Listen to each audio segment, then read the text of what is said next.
Paano kumuha ng travel record? Ngayon nga, ituturo ko sa inyo kung paano kumuha ng travel record sa immigration. Located nga pala ang immigration sa Magallanes Intramuros, Manila. Kung hindi nga kayo pamilyar sa lugar, ay pwede naman kayong mag-joyride, angkas, para hindi kayo maligaw. Dala nga kayo ng valid ID dahil sa entrance pa lang ay hihinga na kayo ng valid ID bago makapasok.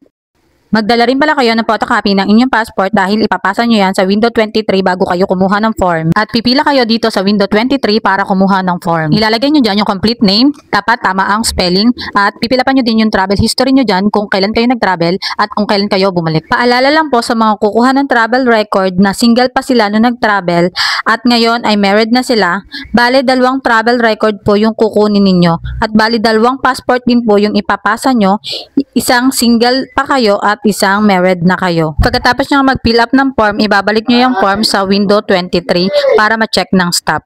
At pagkatapos nyo ma-check, ay bibigyan kayo ng ganitong papel na may nakalagay na oras kung anong oras kayo tatawagin sa window 24 at 25. Medyo matagal-tagal pa nga rin kayong tatawagin dyan sa window 24 at 25, kaya umupo muna kayo sa tapat ng window na upuan habang nag-aantay na tawagin yung pangalan nyo. At pag tinawag na nga kayo sa window 24 or 25, ay ibibigay sa inyo ng staff yung papel at ipapacheck sa inyo yung kung tama yung spelling ng pangalan nyo at yung history ng travel nyo kung tama. After nyo nga ma-check, ay babalik nyo rin yan sa window kung saan nyo kinuha yung papel at ibibigay sa inyo yung resibo na babayaran nyo sa cashier.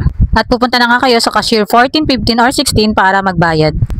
At pipili nga kayo dyan kung express o regular. Pag express, 1,540 within 7 working days at pag regular naman is 540 within 15 working days makukuha. At pagkatapos nyo magbayad, ay babalik kayo sa window 23 para ibigay ang resibo at bibigyan kayo ng isang copy ng resibo at bibigyan kayo ng date kung kailan kayo babalik.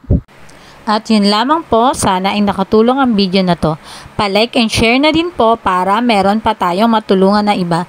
At yun lamang po, salamat!